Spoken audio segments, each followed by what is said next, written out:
I'm all ready for this today. I have two drinks. I have a hot drink and a cold drink, neither of which contains glass.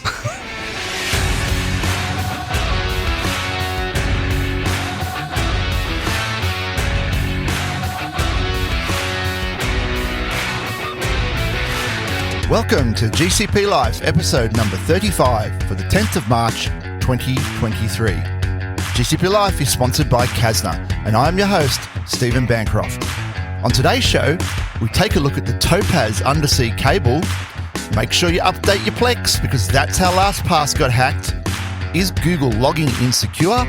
Plus, what is prompt engineering? But before we get to any of that, I'd like to introduce the co-host of the show, Dave Wall. How you going, Dave? You know what, mate? I am doing awesome. Thanks.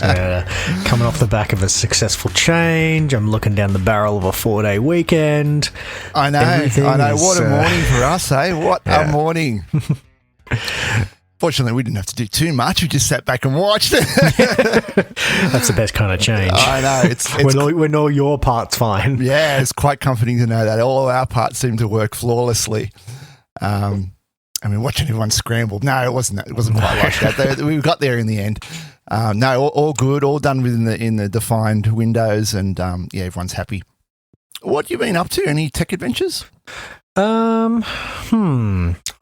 Probably no major tech adventures. I mean, in my life adventures thing, I've now made the decision to go down to 4 days a week. So that's kind of a big one. That's a big one. Yeah, very very modern. So, I'm not doing a compressed week or anything like that. So not like 40 in 4 or anything like that. I'm dropping a day, 32 hours. Yep. So far, so good. I haven't had the reduced pay slip yet. So at the moment, it's all benefits. You did have the mortgage rate increase, so they got that going for you. Yeah. Yes. So there's less coming in, and there's definitely more going out. But felt it. Yeah. But a day off is priceless. Oh, totally. How about yourself, mate? I mucked around with a few things just in this project we're on. I made a little bash script. And I'd have to say it's one of the neatest and compact and sort of most techie ones I've ever done. It's on par with some of the more techie ones that I've done. But it basically takes a dump from Tufin, a firewall dump from Tufin, and converts it into HCL that we can use in Terraform for NSXT. Right, so you were able to convert firewall, and so you've pulled it from Tufin, but what was the actual firewall that Tufin was pulling from? Oh, it was a Juniper.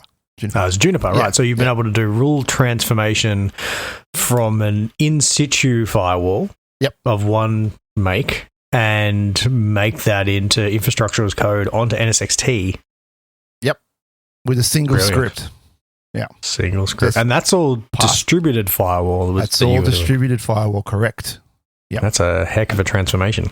We already had, obviously, like the basis of the policy was there. You're not doing any of that, right? And you're telling the distributed firewall where to be applied, but building the policy out itself, that was all automated. Right, and roughly how many rules? Was it just a couple, or? Probably. Well, I'm just thinking now. I think it's like. In HCL, it's like 1,500 lines. It sort of breaks down to about 400 rules. Nice. It's a lot better than going through that by hand. Oh, yeah. It would have been very, very painful and very, very tedious. And fraught with mistakes doing that. Oh, yeah. Yeah. And this way, too, we've taken an exact copy, right? We've taken the name of the rule, the source and destination, and it's perfectly the same. We did have to futz around with the sources a little bit, but now that we've got that in there, that's all in place because we do have a bit more work on this project to do. Really, really happy with the outcome. And that'll go in a repo, and that'll be a tool we can use later. Very well. Sure, yeah. So that was my little bit of fun. Outside of work, tech adventures, not a lot for me. I'm going on a big trip in June up to the north, up to Cape York. So I'm putting some. You're going to the very tip, right? I'm going to the very tip, the most northerly point of the country. Don't fall off. So I won't fall off, and I won't end up in Papua New Guinea. But Yeah, so I'm putting in a lot of preparation for that at the moment, just working on my car and buying lots of stuff at the moment. It's crazy. Yeah.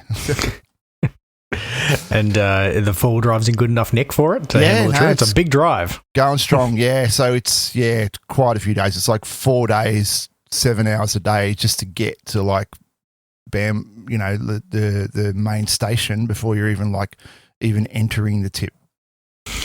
Yeah. It's a long way. So you take the whole family?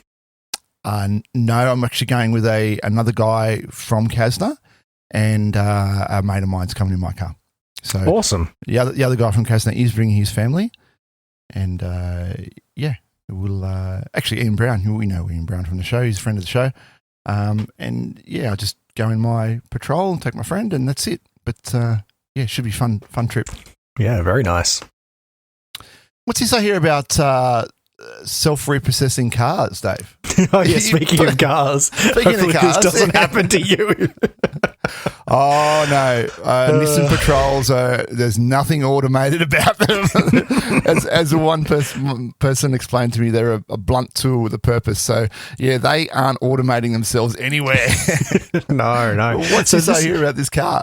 Yeah, okay. So Ford's gone and well, they're going for a series of patents, which kind of, I suppose, at the low end, these are more annoyances for like if you haven't paid, you've fallen delinquent on your car payments.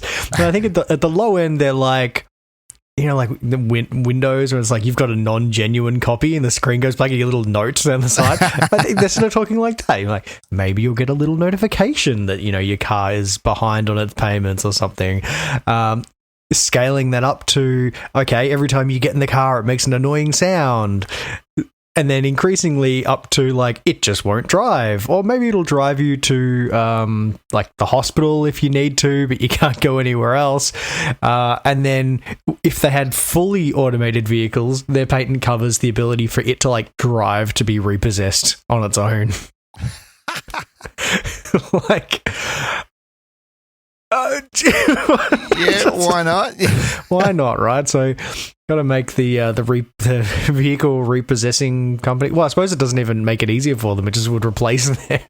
Well, it depends who you got the finance with, right? So, this is Ford seeking his patent. So, you could have finance directly with Ford, I guess, and then they could trigger it. But if you got finance with like a third party, doesn't that open up a sort of like bit of a murky area?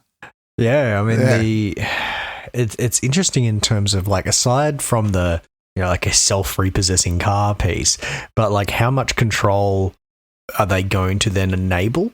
Like if I don't know, like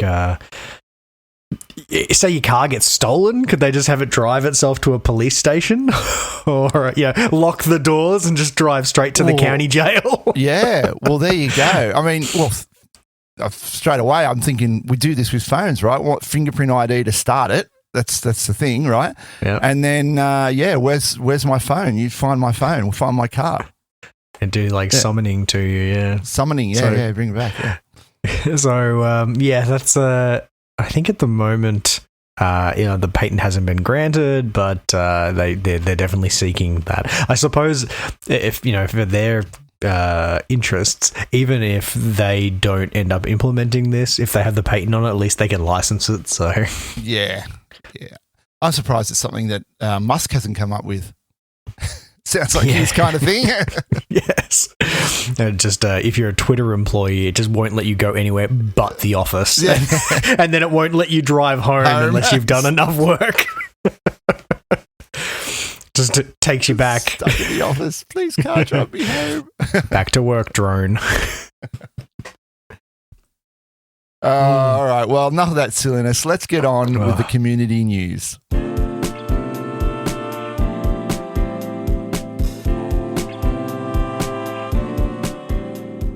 All right, so in this week's community news, we've got a few items happening. We've got Dorindo, one of the principals at Casna.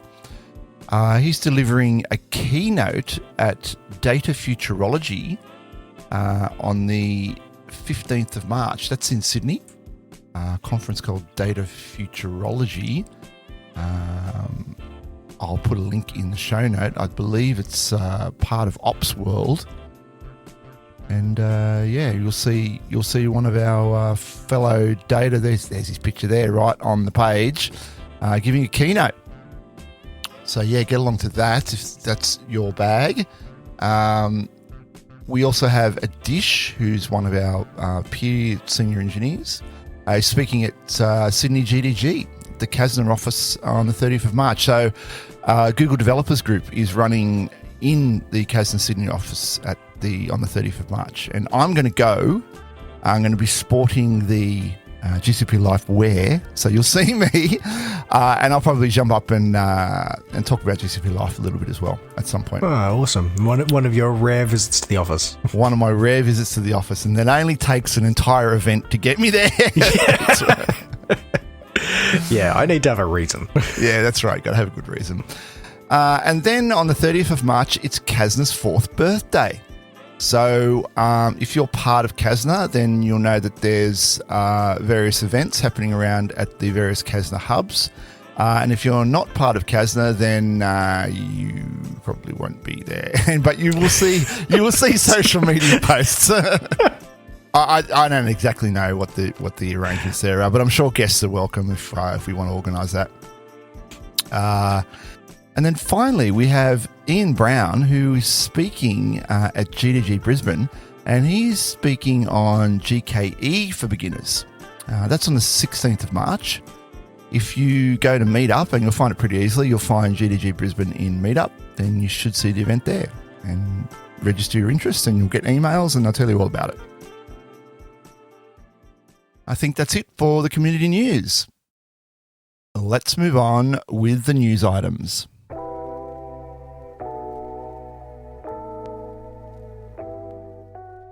I thought we'd start by having just a quick touch on the new Topaz cable.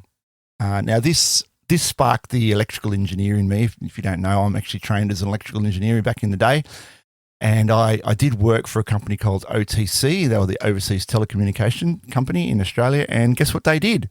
Undersea cables was a big part of what they did. So this really should have been like UTC. It's not overseas cables. It's undersea cables. Yeah. Well, I'd like to see some oversea, like suspended across the ocean. Well, they did satellites as well. So, satellite communications. That's over oceans. That's over oceans, yeah. Very much so. Google has laid the first undersea cable from Vancouver to Japan. This link did not exist before.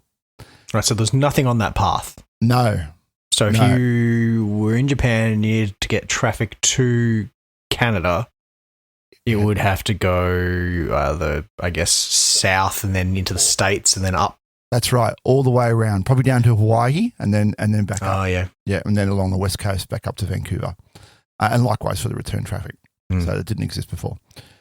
I probably should have done a little more research. I'm assuming there's a connection now from Japan to China. I'm pretty sure there's plenty of them. It must be, yeah. So this also gives Canada a quick way into China, and likewise China a quick way into Canada, because they just go via this now. And I'll link the blog in the show notes, but here's some quotes. There's a new subsea cable in town, Topaz, the first ever fibre cable to connect Canada and Asia. Once complete, Topaz will run from Vancouver to the small town of Port Albertine on the west coast of Vancouver Island in British Columbia, and across the Pacific Ocean to the prefectures of Mie and Ibaraki in Japan. And they expect to be ready for service in 2023. Now, a couple of things I really like about this. First of all, Google was really sensitive to the Indigenous population in Canada, and they really call that out in several places. Traditional and treaty rights and local communities are deeply important to our infrastructure projects. The Topaz cable is built alongside the traditional territories of the Happasachassin, excuse me for pronouncing that, and the Marnuth. And we have consulted with the partners of the First Nations in every step of the way. Excellent. So that's really good. And the other part I did like about this is that they're using this new technology called wavelength selective switching. What is wavelength selective switching? Any ideas? I have no idea.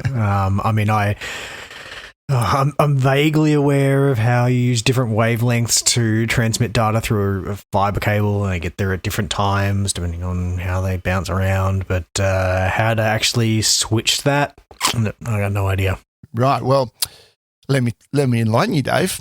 Yeah, drop some knowledge bombs on me. Now, I have worked on the fiber termination ends where the cable comes into the exchange. I have worked on and around that equipment.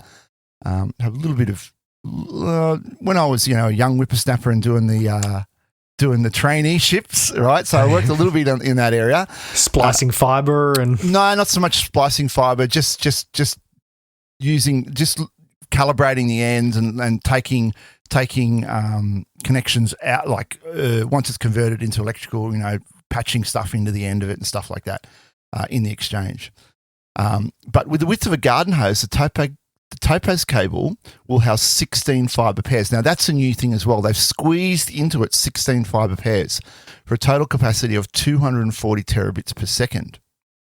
Terabits per second, right? TBPS. Yeah, it includes support for wavelength selective switch, an efficient and software-defined way to carve up the spectrum, and an optical fiber pair for flexibility in routing and advanced resilience. So if you look at the diagram of this cable, it comes out from a single place in Vancouver and then it splits off, Eberaki and Mie. Now, Mie.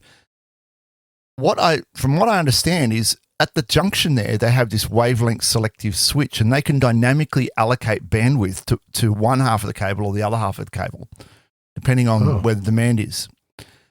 And they do it in a very tricky way. They don't actually need to convert the light back to electricity, do the switch, and then convert it back. They can do it all in the light spectrum. Right. So you don't get that latency hit from doing the muxing or whatever it is? That's right. So in the past, they would have to do muxing, that's right, to demux it and then remux it. But now they just divide it based on the multiplex domain. So are we aware of what multiplexing is? I'll give you a quick telco lesson here. With multiplexing, there's two types of multiplexing, right? You have time division multiplexing and frequency division multiplexing. So multiplexing is basically putting more than one signal into one medium. So with time division multiplexing, you're sampling the data and you're interleaving the data in like a time domain. So you've got different signals in the same medium traveling one after the other. With frequency division multiplexing, you divide up the frequency spectrum, same thing. So in fiber optics, that's what you do. You take the whole visible light spectrum, or even maybe a little bit further, and you carve it up so that you have bandwidths of signal in there. And you can put different signals, different data streams in each of those bandwidths. Right, and this allows you to divide that spectrum. Then what they do is they basically take a something like a prism or something that's going to divide, like a division grid, and they split that spectrum out. Mind you, this is in a tiny chip, tiny chip, right? Imagine like a CPU, like it's maybe a quarter the size of a CPU, and it's all packed in there. And they'll have this division grid, this refraction grid, they call it, that refracts the light. Think of the cover of the Pink Floyd album, right? Yeah. Refracts the light. Dark Side of the Moon, baby. Dark Side of the Moon, that's right. And then those refracted bandwidths hit a mirror. And in this chip, there's like 300 mirrors. And those mirrors can be deflected in two axes. And then they use that to deflect the light signal back into another fiber to split it off in another direction. I'm a cog. Think about what's going on to make that happen, right? Right, and this is we're talking like 50 nanometer scale, maybe smaller, right? 25 nanometer scale. When do computers get so complicated? Micrometer, yeah. Sorry, 50 micrometer scale, like really small. All right. So, this is from the reading I'm doing at it. This is the first time this has been implemented, like in production at this scale. Yeah. Using these MEMS microelectrical mirrors that can just be moved. There's no motor to move them per se. It's just a steel strip is flexed with electrical current, and that allows the mirror to move. Amazing, absolutely amazing. This is what brings the internet to us all and the cloud, right? Little tiny mirrors reflecting light. Yeah, right. So it's not a series of tubes anymore. It's the internet. It's a series of mirrors. That's right. Yeah. Now I heard a long time ago, many years ago, that there was a technology they were sort of postulating about with light computers. So rather than using electrons and transistors to switch gates and move electrons around like that, you just have a little laser and then a mirror reflects the photons, and that can work the same way as a transistor gate does. A lot more efficient, right? And obviously, there's no heat dissipation with that, so you're not wasting any energy. But I don't know where the technology's gone. I mean, it's... I suppose how much can you shrink it, and how much is that something that, will it shrink smaller than where we're at with an electron gate, knowing that we're starting to approach the limits of where you get the electrons like migrating through the walls because they're so small. They're so small. They crosstalk and interfere with each other. Yeah. So I think we could probably do it, but you're right. It wouldn't be the same form factor. It'd be a lot bigger, right? Potentially. And you probably couldn't fit as many bits in or as many gates, so it wouldn't be as powerful. But that was my journey back down my electrical engineering rabbit hole. But really cool technology, and certainly makes things a lot simpler. And it's going to reduce the latency as well. It has to reduce the latency. Oh, for sure. Yeah. Gives everyone another path across to the west coast of the US as well, like up that seaboard. So yeah, if you're going into Pacific Northwest data center from Japan, then this is going to be a preferred route now. Definitely, without a doubt. Yeah, cool. All right, it's enough of Topaz right now. What about tell us about Lastpass, Dave? What's going on with Lastpass? Jeez. Okay, so Lastpass had two major breaches. I think they were both last year.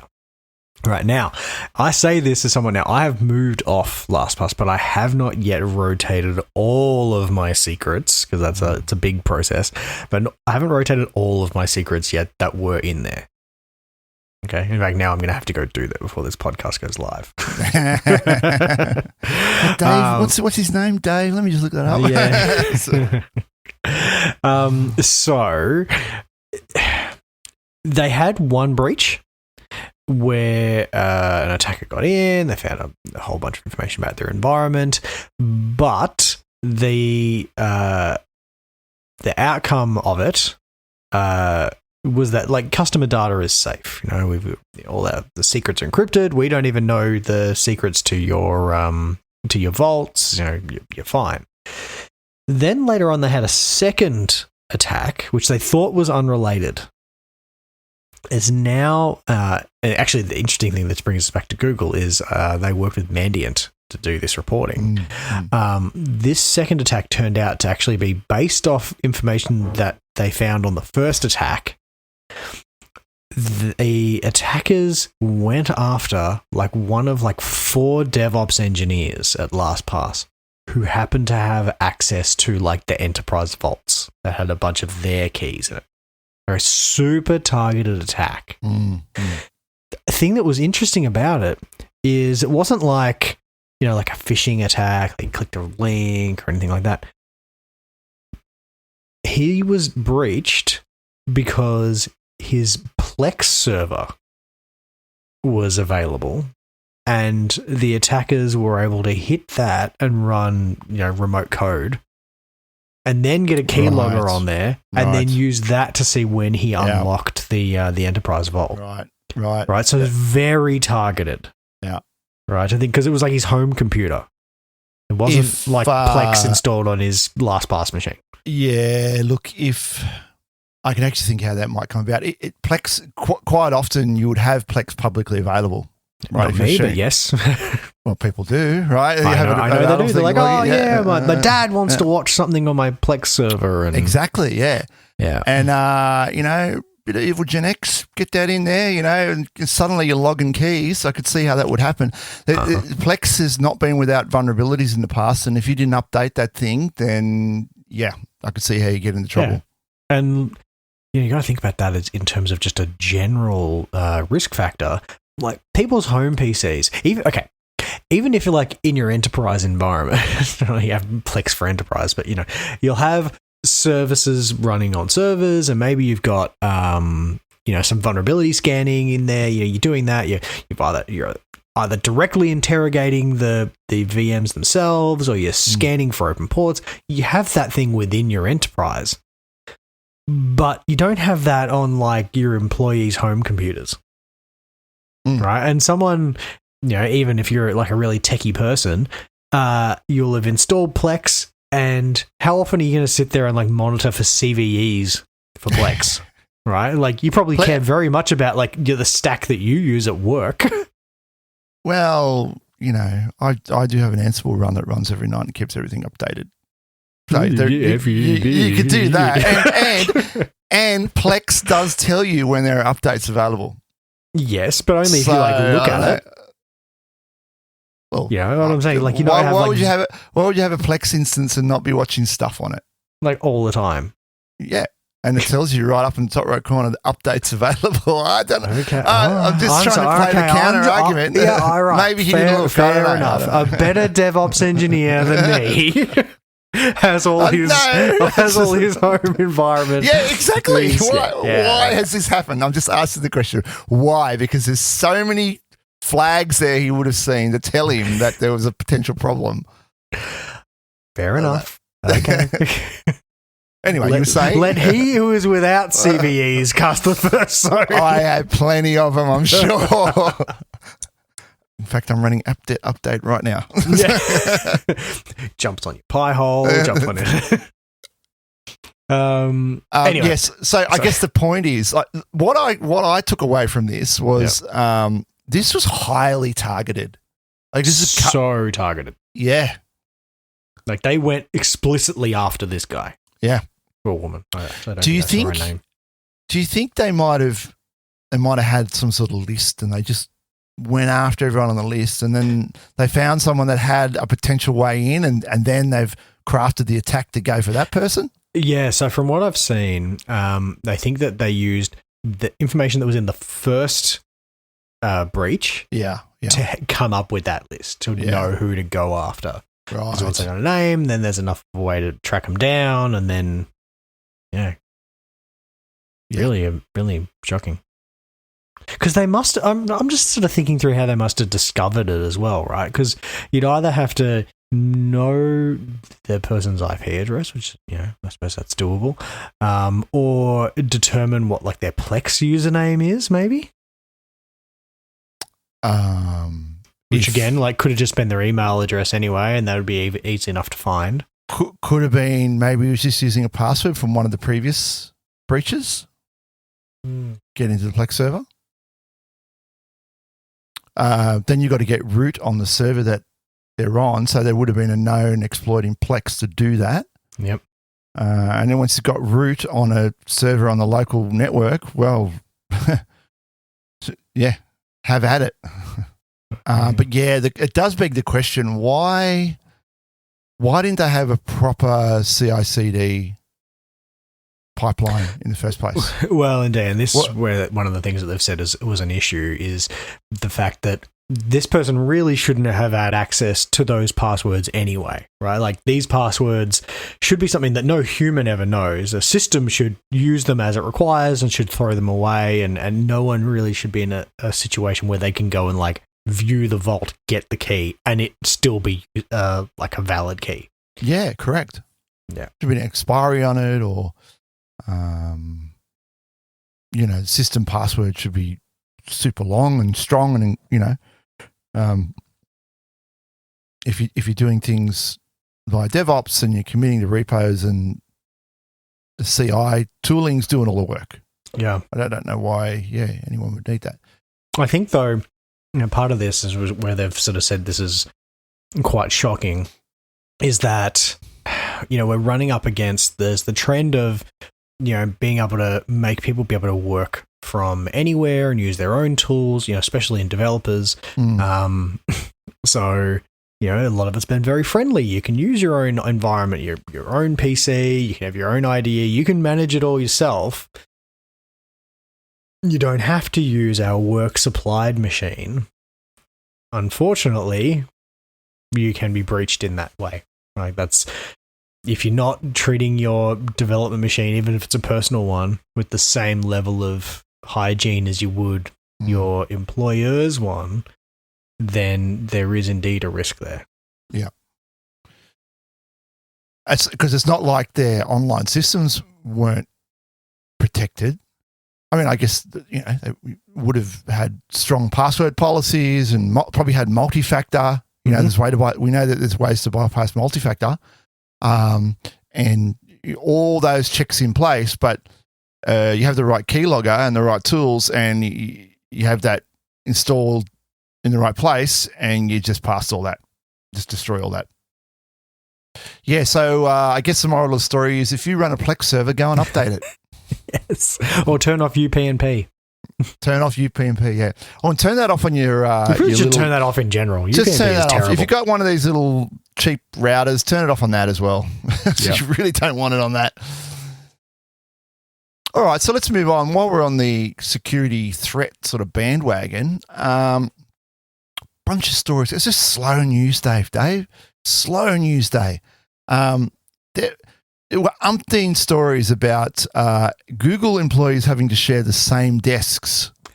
And it's just every news outlet picked that up because there was nothing else. Because they just sort of, they reduced the amount of office space. Like, who cares? Who cares? Honestly, means less people have to go into the office. Wonderful. Yeah, exactly. Yeah. So, I've ignored that story for us. But well, you've just covered it now. Actually. I've just covered it. Yeah, that's all you need to know. Yep. But this one tweaked my interest a little bit.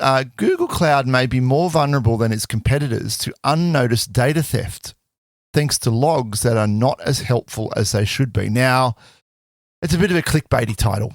Really, it is a clickbaity title. It's nothing, right? Cybersecurity firm Mitiga analyzed Google Cloud's online storage and found that the platform's logging mechanism comes up woefully short in terms of providing useful information. Okay, define. So, look, what this sort of boils down to is the fact that lack of coverage means that when a threat actor downloads your data, or even worse, exfiltrates it to an external bucket, the only logs you will see will be the same as if the threat actor just viewed the metadata object. It's all to do with this get entry.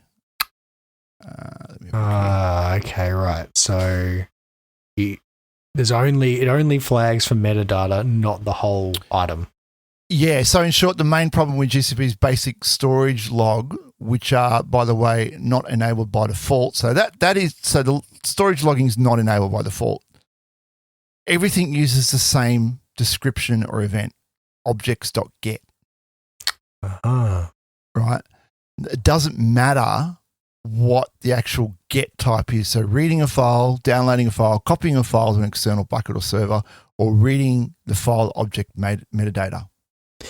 Okay, but I suppose the question is in terms of IAM, could you set up your IAM in such a way that somebody could view the metadata but not actually download the file? That would be the thing for me, because if the one level of access gives you both, then it doesn't really matter that they're only logging it that one way. Yeah, you would need to set up a custom role that just had those permissions in it to enable you to just permit what's required without looking at all the role. I mean, there's probably a massive long list of custom permissions that can be assigned, right? Without going and look, I couldn't tell you off the top of my head, but that would be something I would look at immediately for that. Now, there are some ways to mitigate this. Those steps include defining a VPC service control, and admins can also restrict access to storage resources and consider removing read or transfer permissions. So that would be just setting up a custom role around that. This article goes on to say it's unclear why Google chooses not to differentiate between the different types of access, but AWS does. I'm actually reading this. I'm reading the IAM permissions for cloud storage at the moment. There'll be heaps there, right? I would say this is a case of MVP.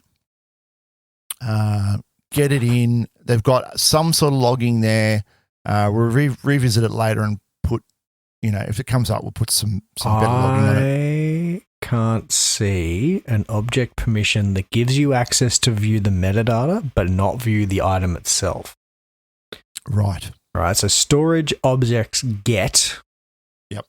So you can do, of the collections, you can do get IAM policy, but that doesn't give you the metadata.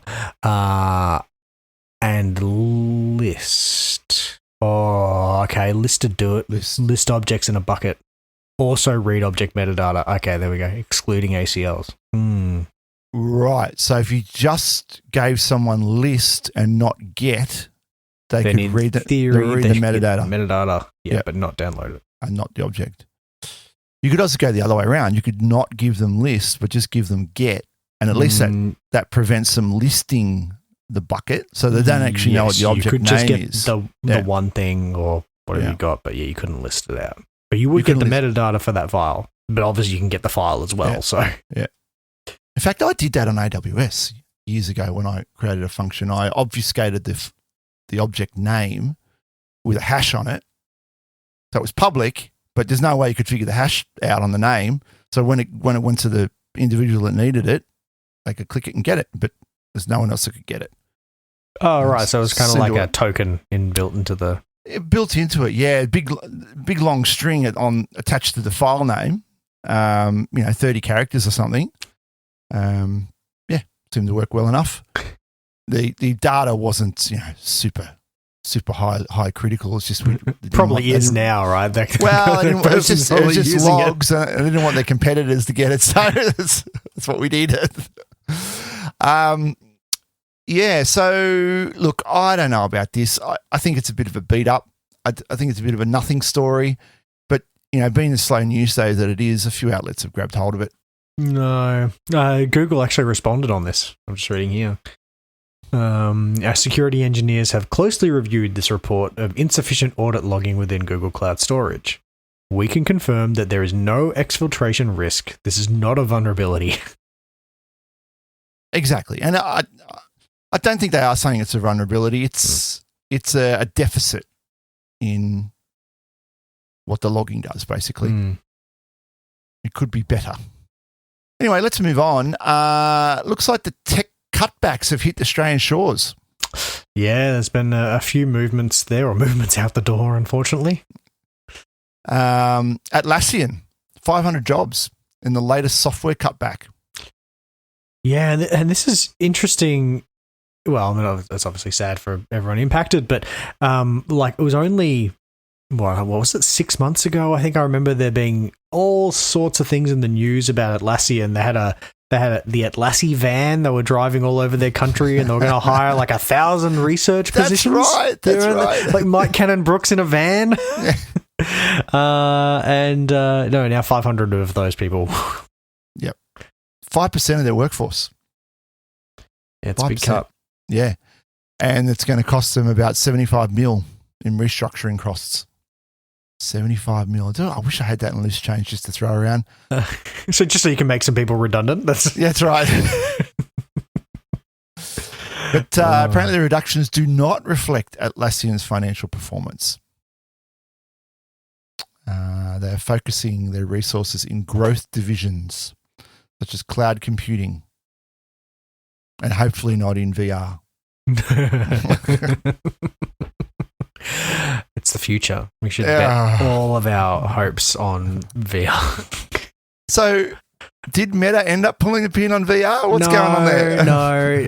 Okay, so there were some articles floating around that like Zuckerberg had pulled the pin on Meta and so on. And then I went back and I dug into a bit of that, and it really seemed like one outlet wrote that article and then it was picked up like 30 other places. Right. It's not the case. Like from what I've seen, Meta's just getting into the AI game, right? That's where they're just sort of, they've just like, they didn't say, oh, we're not doing metaverse anymore.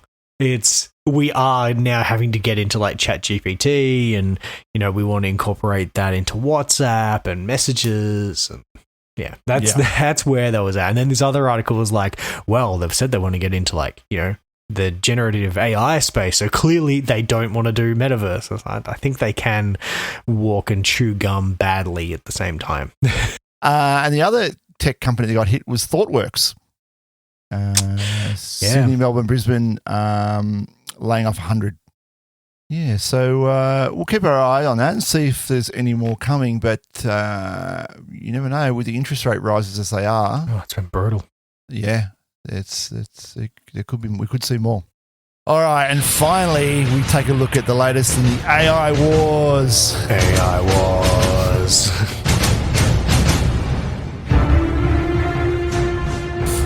Oh boy, what a fortnight in AI. I went away and had a look at some stuff that you can do with ChatGPT. Oh, first of all, before we do that, I got access to the new Bing AI assisted search. Yes. Now, is it everything it's cracked up to be? What are we going to search for? What was I searching for the other day? Okay. Quiet campsites, because you know everyone wants to go to a quiet campsite. What I do is I do the search like normal, right? Yeah. And I mean, gee, how much this is basically may as well be a Google search. Yeah. And you see here, you've got this chat icon here. Oh, yeah, okay. You got, so you know, this is great podcast content, but I've just done a normal search and it's come back with the regular search window. Yeah, right. So it's got chat where normally you would see like the tab like on Google where it's like, you know, shopping or videos or images. Yeah, images. There's a chat one there. So I can click that now. Okay. And it takes me into a chat bar, right? And I can do, this is where I now have to use my prompt engineering, and we'll get onto what prompt engineering is in a minute. And say, I'd like to camp overnight at a quiet place in the northwest of Sydney. All right. And bang, it gives me, well, it even gave me a return before I even finished, right? Yeah, because because when you had the quiet campsites, when you hit that, when you came into this chat window, it was already searching for that. Yeah, that's right. Look at this. It's giving me a return. I found 6 quiet campsites in the northwest of Sydney. The first one is Lane Cove National Park, which is an award-winning park in a bushland set about 10 kilometres northwest of Sydney. The second one is Ingar Campground, which is 90 minutes west of Sydney in the Blue Mountains. And it goes on and on and on, right? Now, I could continue this chat. Okay. Tell me more about Lane Cove National Park. I'm waiting for a response. Here we go. Tell me more about Lane Cove National Park. And it comes back. Lane Cove National Park is a protected national park that is located within the metropolitan Sydney, about 10 kilometres northwest of the city centre. And so on. It goes on and on and on. So I can just continue having this conversation with the search engine. I've not had to go to any websites. I've not had to like dig through like pages of stuff. Just right there. That's pretty cool. It's pretty cool. That's all it is, Bing, though. I know. But this is it now. This is going to be this is what the expectation of a search engine is now. Yep. Now, combine that with voice recognition, right, and a bit of text to speech. Suddenly, you got a personal assistant. Yeah, I mean, this is. I think we spoke on this last time. It was like this is. I would really like to see this incorporated into my Google Homes. Yep. get some way better responses. Yeah, totally. So there's that I got access to, and have other than that that campsite search is a thing that I did earlier in the week. I haven't really used it in Enga other than that. I will give it a go.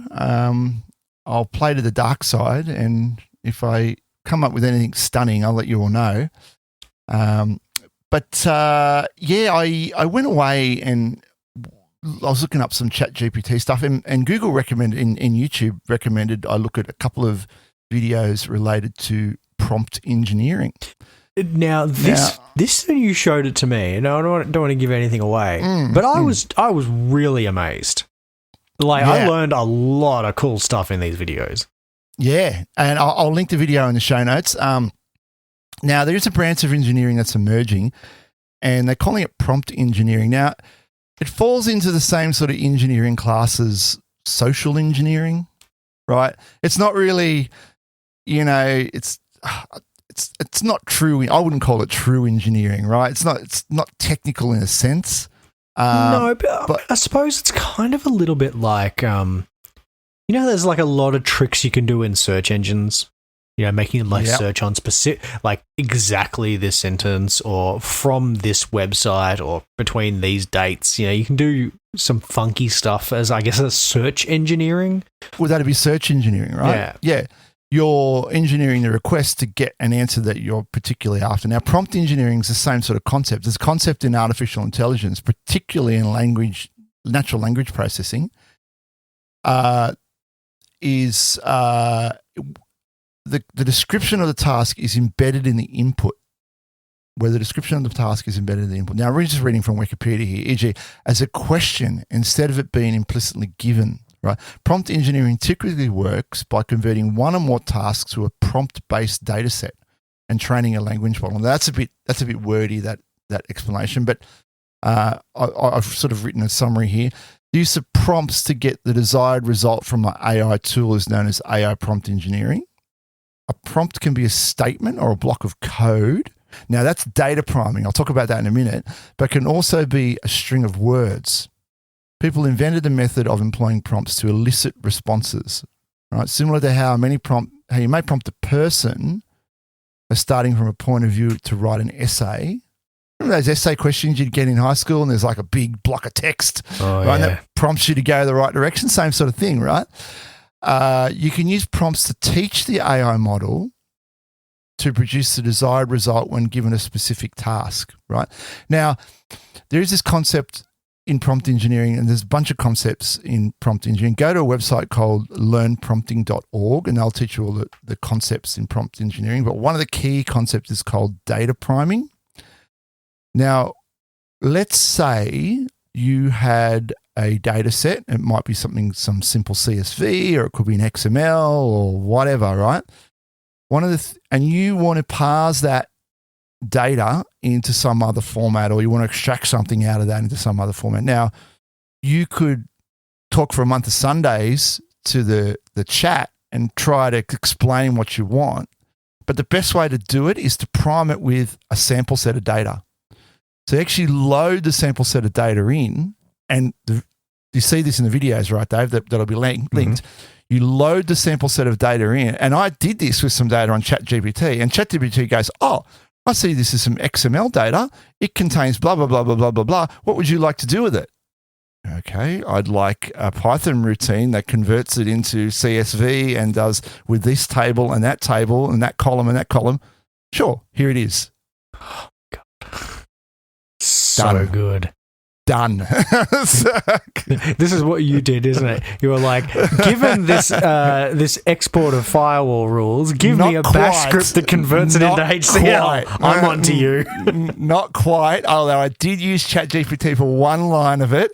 But most of it came from Stack Overflow, to be honest with you. I'm just wondering. Yeah. So could I use it to make regex? Oh, yeah. Yeah, totally.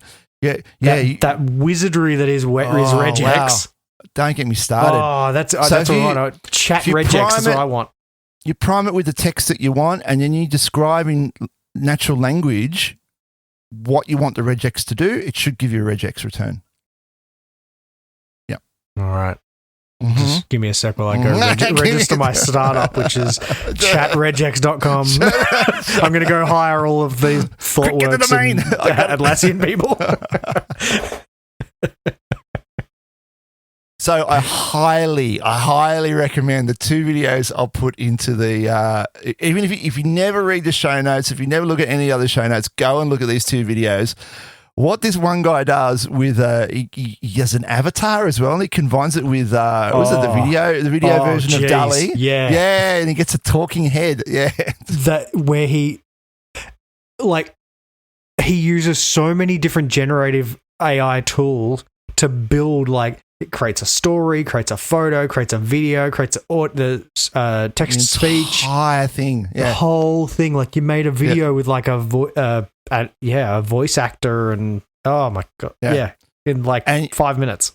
Yeah, and you see how he was able to prompt the AI with the right sort of prompt engineering to get exactly what he wanted. There weren't just single lines or simple text, right? And this is a whole new field that's opening up. Right, if you have, let's say you're into marketing, you understand marketing a little bit, right, and you can fine tune your prompt engineering skills, right? Because in order to come up with a good prompt, you kind of need to know a little bit about subject matter, right? If you can get some really good prompts into a chat, AI chat, boy, right, the sky's the limit, really.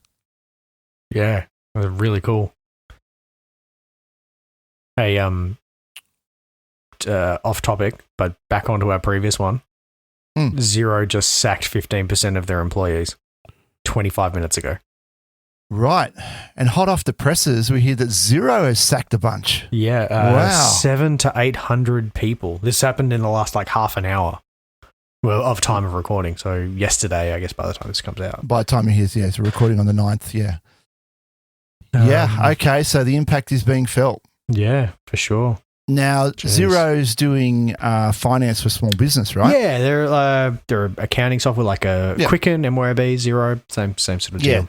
So I wonder if that's any sort of effect of some of the small, they're getting less business as a result of other businesses going out of business. It could very well be, yeah.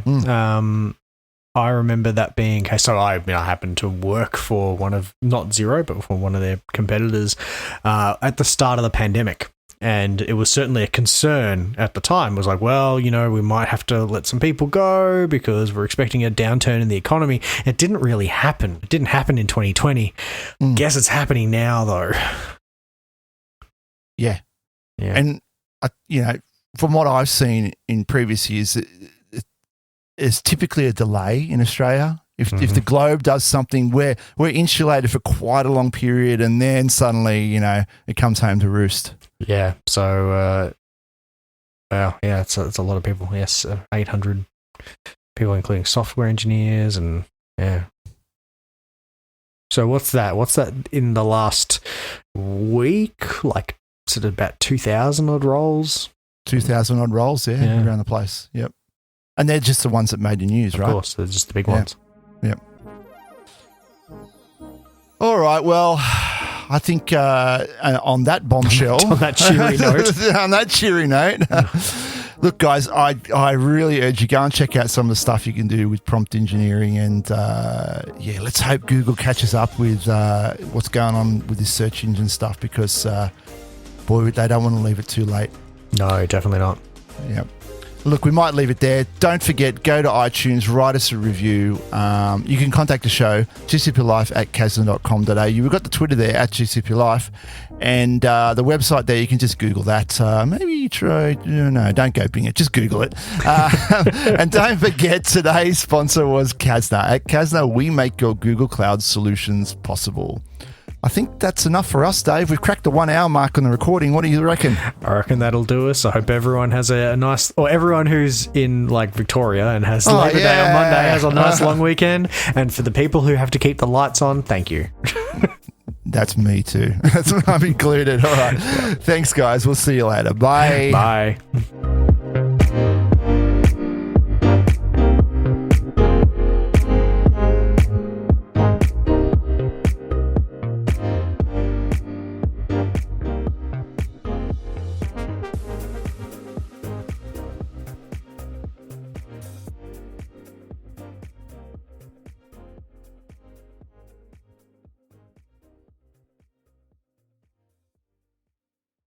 Awesome.